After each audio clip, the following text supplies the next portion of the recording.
Representative Nels Christiansen is with us, District 18 Grand Forks representative and a new member of the North Dakota State Legislature. Nels, how are you? Doing very well. Thank you, Mr. Hennon. So talk a little bit about what prompted you to run for the legislature, what issues are important to you. We just want to get to know you a little bit. Absolutely. In District 18, there was an open seat, and I've been involved in the party in Grand Forks for a number of years, and I had the opportunity to run. I got some supporters to the endorsing convention, won the primary, and knocked on a lot of doors, talked to many people, and was very blessed to have won the election and extremely honored to represent the people of District 18. What supercharges you as you're here early on in the legislative session, and what issues are you focusing in on? Talk a little bit about your priorities here. Well, tax relief is a big thing. I do have a bill that is going to expand the eligibility to the homestead credit for senior homeowners, and so that's one thing I'm working on. I'm also working on eliminating the marriage penalty under the income tax. So tax reform is a big part of what we're doing. I want to lower the cost for families in North Dakota.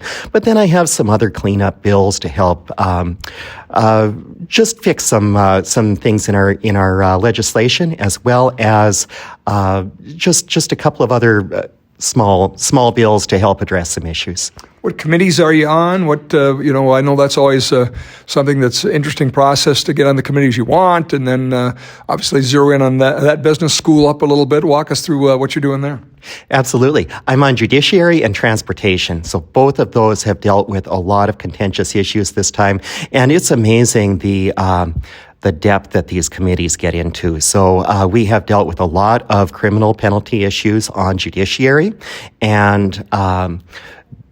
and then also in transportation, everything from funding to traffic laws and speed limit changes and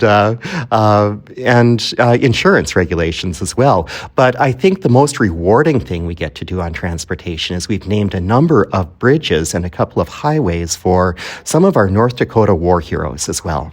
That's really interesting. You mentioned Judiciary.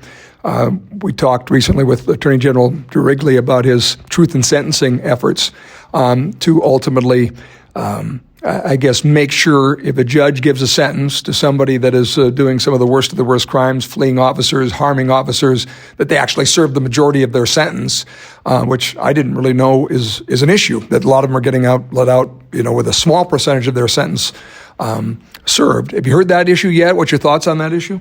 Well, I've heard that. We definitely want to have truth in sentencing, but we haven't had the testimony on that yet. So one thing that I try to be careful about is not make judgments before I hear both sides and hear the testimony of the people who work with it every day, and make sure that we're making the right choice based on the best information we have. You mentioned transportation, and there's I call it kind of a fun discussion about putting our speed limits in line with some of our neighbors. What's your thoughts on that? Well, we have supported that both in committee and on the House floor. So we did elect to allow an 80-mile-per-hour speed limit on interstates. Now, that will be with some exceptions if DOT finds there are certain areas that are not engineered for it, and also in urban areas there will be lower speeds. However, it will allow us on our wide-open spaces in North Dakota to go a higher speed. There was another bill that would have put some more burdens on farmers, and we elected not to recommend that one. Great. Tell us a little bit about yourself and your background and what you bring to the legislature. Well, I live in downtown Grand Forks. My wife, Kristen, and we have 3 children. We have a 9-year-old son, a 7-year-old daughter, and a 2-year-old daughter. Family is extremely important to us, and my children help me out on the campaign trail, always joining me. I wanted them to learn never to be intimidated, to knock on doors and talk to people. And even if we don't agree on everything, we can always listen and find common ground.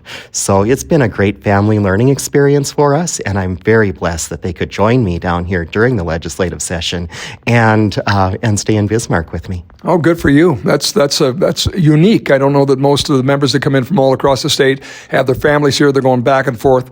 Not sure people understand the sacrifice. You're leaving your career. You're leaving your family for the most part. You have a horrific schedule here. You're going morning, noon, and night. Has the pace surprised you at all? The pace has been surprising, but one of the things that I found is I have to become a generalist and know a little bit about everything, but then also listen to so many people and get perspectives, not judge too early, and listen and try to find common ground.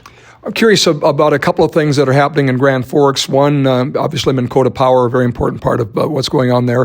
Wholesale power provider to cooperatives. They're in the middle of an extraordinary project that is very essential to the future of the coal industry and power generation in general in Project Tundra.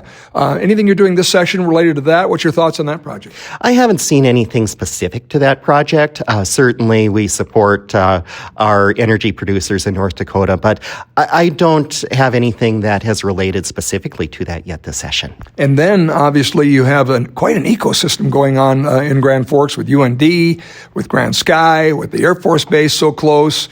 It seems to me to be just a new frontier, and really seems like Grand Forks is at the tip of the spear in this unmanned aerial space and drone industry. What's your thoughts about what's happening and transforming Grand Forks in that regard? It's really exciting. It's an amazing time to be in Grand Forks, and we are so blessed that our next generation can get a good education and be on the ground floor of a thriving and growing new industry, really the cutting edge there in Grand Forks. So both the expansions in the Grand Forks Air Force Base as well as Grand Sky have been really good to the area.